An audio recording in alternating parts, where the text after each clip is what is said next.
Alors, grande surprise, aujourd'hui, on nous dit qu'on les a encore convoqués. Convoqués pourquoi? Pour valider l'itinéraire? Convoqués pour travailler? Si ce n'est que ça, tant mieux. Mais si c'est une convocation en vue de les arrêter, tenez-vous prêts. Et je m'arrête là, je ne dis plus rien. Nous sommes attentifs à cette convocation. Nous sommes regardants sur cette convocation. Nous observons. Allez leur dire que de ne pas s'inquiéter. De ne pas s'inquiéter du tout. Si ils n'ont rien fait, s'ils n'ont rien à voir là-dedans, s'ils n'ont pas, ils ne sont ni de près ni de loin concernés, il ne faut pas qu'ils s'inquiètent. Il n'y a même pas besoin de venir faire déclaration. Parce que vous ne vous reprochez rien du tout. Écoutons Mamadou Koulibaly. Par la faute d'un seul homme entêté qui veut nécessairement rester au pouvoir, vaille que vaille, coûte que coûte. Alassane Dramane Ouattara. On n'a pas oublié les 3 de 2011. On a chargé le président Laurent Gbagbo. Lui a été puni. Lui et ses partisans ont été punis pour cela. Monsieur Ouattara, personne ne l'a touché, personne ne lui a demandé des comptes. Il n'a pas demandé des comptes à ses partisans. Famille, cette histoire d'arrestation au sein du PPACI, chers frères et sœurs, je pense que ça est en train de prendre autre allure. Et ça peut crabatiser à tout moment dans cette histoire. Parce que, chers frères et sœurs, vous savez, après l'histoire, bien sûr, de Yopougon, l'incident, tout ça, là, il y a des gens qui ont été interpellés déjà par rapport à ça. Maintenant, paraît-il que et le député du PDCI est convoqué et beaucoup, je dis bien beaucoup des militants du président de Gbagbo ont été convoqués encore. Ceux qui rentrent dans les plateaux pour parler, Blaise Lams et M. Koa, M. Damana Picasse et d'autres personnes que je ne vais pas le nom. Vous voyez les photos déjà ont été convoqués et bien sûr il y a d'autres qui sont arrêtés actuellement. Donc, qui sont déjà au niveau des qui sont interpellés, déjà qui sont dans les mains de la justice. Toujours les militants du PPACI. Donc, chers frères et sœurs, ça là, moi, je suis inquiet par rapport à ça. Franchement, je suis inquiet. Je me dis, attention, attention. Et vous regardez et puis on revient. Personne ne lui a demandé des comptes. Il n'a pas demandé des comptes à ses partisans. Donc, le monsieur pense que c'est un droit pour lui de tuer. Puis, on mettra cela sur le compte de quelqu'un d'autre. Même si, après 8 ans de procès là-bas à La Haye, on n'a pas pu prouver la culpabilité de Gbagbo Laurent. M. Ouattara est resté impuni et puis voilà qu'il recommence. Quand on vous dit que l'impunité ce n'est pas bien, voilà qu'il recommence. Pour l'élection présidentielle de 2000, après tout ce qu'il a fait, le peuple ivoirien, les jeunes ivoiriens, les femmes ivoiriennes se sont levés de toutes parts de la Côte d'Ivoire pour dire non à la forfaiture, pour dire non à cette façon de vouloir s'imposer, quel que soit le prix à payer à la Côte d'Ivoire. M. Ouattara n'a pas trouvé autre chose que d'envoyer contre cette population, contre ces jeunes, ces femmes et ces seniors, les microbes, ces miliciens, ces supplétifs, armés, équipés, véhiculés, transportés, payés, qui vont dans les villages, qui vont sur le campus, qui vont en ville, qui vont dans les quartiers pour casser le mouvement de contestation des populations ivoiriennes. On ne veut de cette élection telle qu'elle est organisée par M. Ouattara. On ne veut pas de cette commission électorale. On ne veut pas de cette cour constitutionnelle. On ne veut pas de cette liste électorale. On ne veut pas que ces élections se déroulent alors que certains Ivoiriens sont en exil, sont en prison simplement par la seule volonté de Ouattara. C'est anticonstitutionnel, c'est illégal. Mais dire ça, protester dans la rue, contester cette autorité, est totalement légal. Ça c'est vrai. Est totalement légal. Nous sommes en dictature. Aux lois injustes, nul n'est censé se plier ou respecter. M. Ouattara nous envoie ces microbes. Des gens balèzes, bruts, avec l'autorisation de tuer. tous les moyens légaux nécessaires pour conduire M. Ouattara devant la justice. Toutes ces personnes... Donc, restez scotchés, restez attentifs aux fêtières qui organisent cette manifestation. Restez mobilisés et restez concentrés. Nous allons mener cette lutte-là intelligemment. Nous allons mener cette lutte raisonnablement. Nous allons mener cette lutte patriotiquement. C'est un combat qui est au-delà des partis politiques. C'est un combat, comme je l'ai dit tantôt, c'est la Côte d'Ivoire que je appelle au front. Donc, je passe ce message ici que je vous demande de relayer dans toutes les villes du Côte d'Ivoire, dans tous les quartiers du Côte d'Ivoire, dans tous les villages, dans tous les hameaux, dans tout ce qui est composition ivoirienne, dans toutes les ruelles. Si jamais vous entendez que ceux que le Gestapo ont convoqué, c'est-à-dire Diaoufoué, Tamana Picasse et les autres ont été arrêtés, je pense qu'on n'aura pas d'autre option que de réagir à la hauteur de cette bêtise. Je répète, restez à l'écoute, restez regardant, restez concentrés. Vous voyez pourquoi encore de plus avec cette histoire d'arrestation, ces interpellations. Moi, je ne sais pas franchement qu'est-ce qu'ils ont fait, qu'est-ce qu'ils n'ont pas fait. Mais je pense franchement que là, de toute façon, on appelle l'interpellation, on interpelle surtout les gens du PPAC là. Moi, je pense jusqu'à la fin, à un moment donné, il y aura plus de militants au niveau du PPAC. Vous voyez, vous comprenez pourquoi le PPAC se fâche, non? Parce que si ça continue comme ça, on interpelle celui, on arrête celui, on juge celui, on convoque l'autre, on convoque ceci, chaque fois les militants du PPAC là, ils seront pas découragés, ils seront pas démolarisés, ils savent, démoralisés.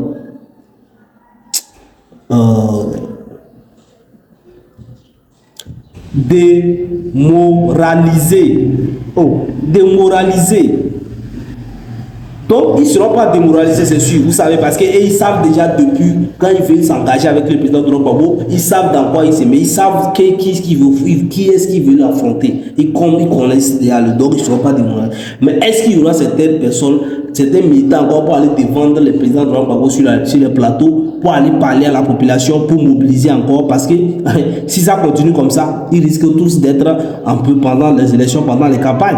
Vous voyez, non? Et si tout le monde serait condamné, et si tout le monde est accueilli pour quelque chose, vous voyez, et il n'y aura même plus de candidats, si le président de Laurent Gbagbo n'arrive pas à aller, il n'y aura même plus de candidats pour les changer, si ça continue comme ça. Donc, franchement, voilà un peu les choses qui nous inquiètent, voilà un peu les choses qu'on se pose. Donc, actuellement, sachez que les gens de PPAC sont en colère. Pourquoi? Ils sont vraiment en colère actuellement. Donc, imaginez un peu comment ils vont crier les ras-le-bol, comment ils vont dénoncer le jour du 9 août là.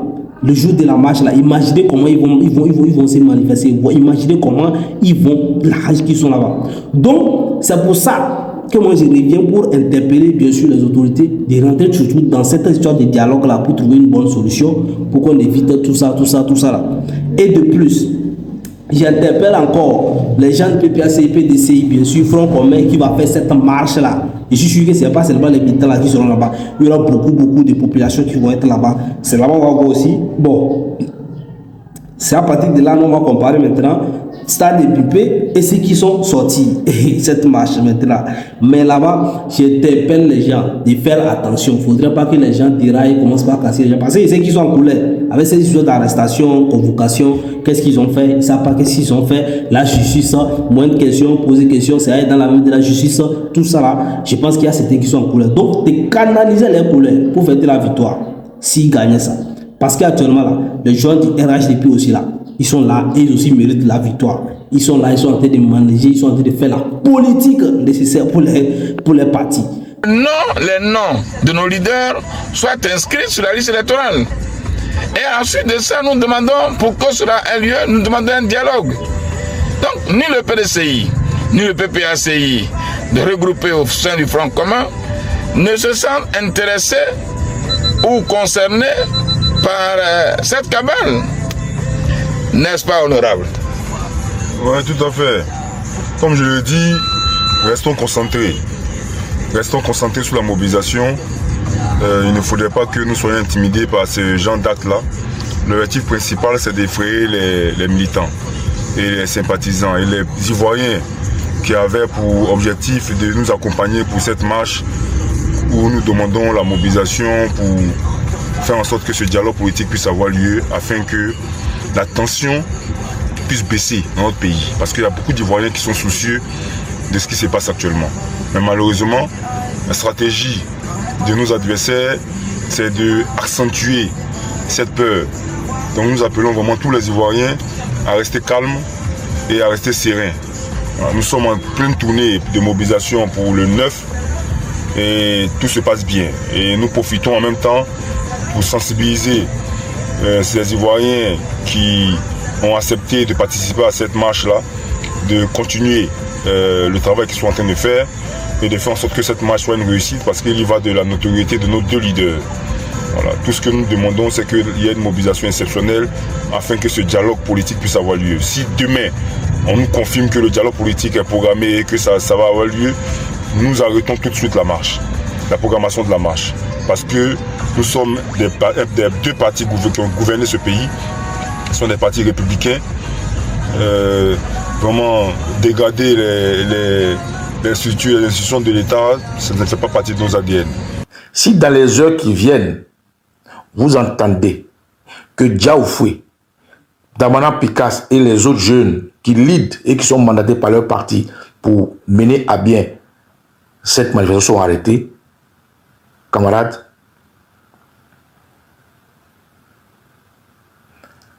je vous demande de commencer les hostilités. Le camarade Hilarion l'Intrépide me dit qu'ils sont convoqués avec invitation de leurs avocats. Ça sous-entend qu'ils sont susceptibles d'être arrêtés.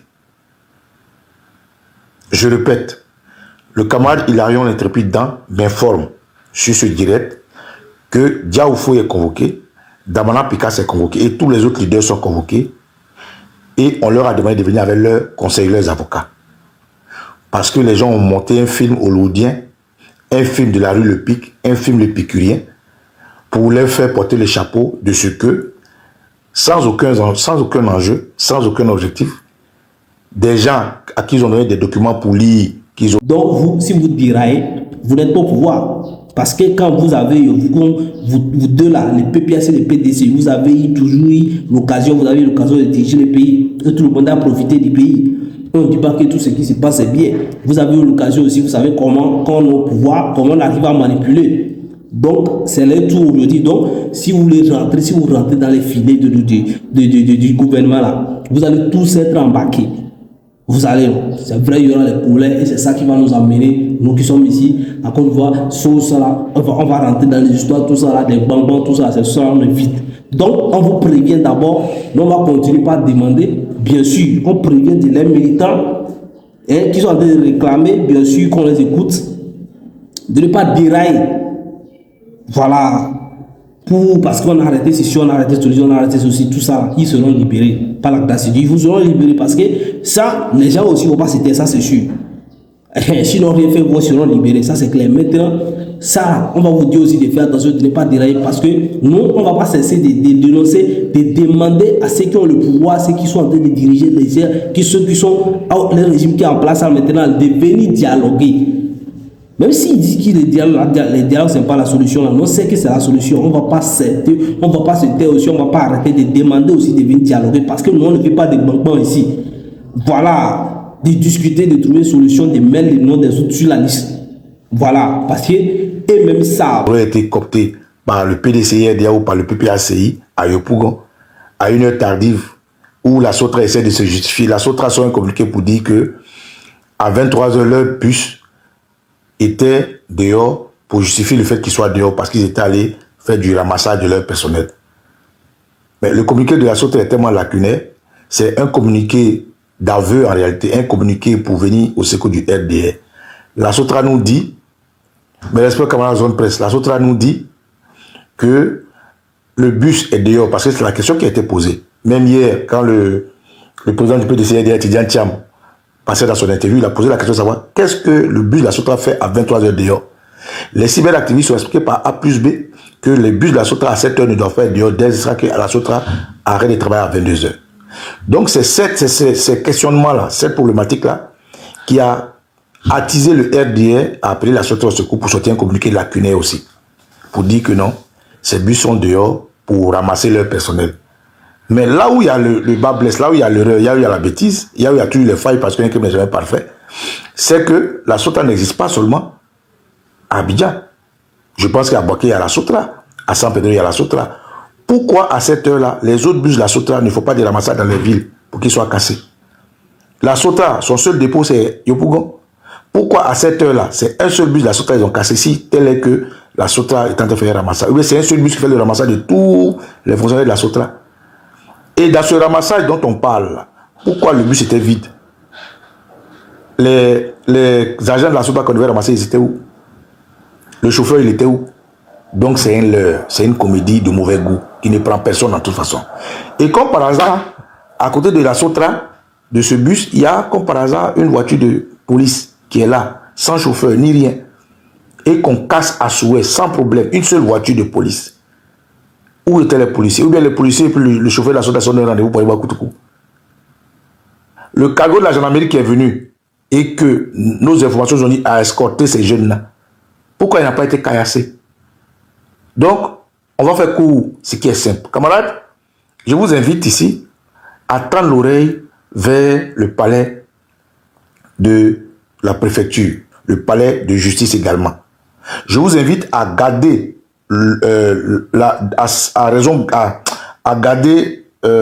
toute votre concentration sur la suite de cet événement. J'invite les Ivoiriens, dans leur grande majorité, à rester mobilisés, galvanisés et prêts. Dès que vous entendez que Damana Adiapikas,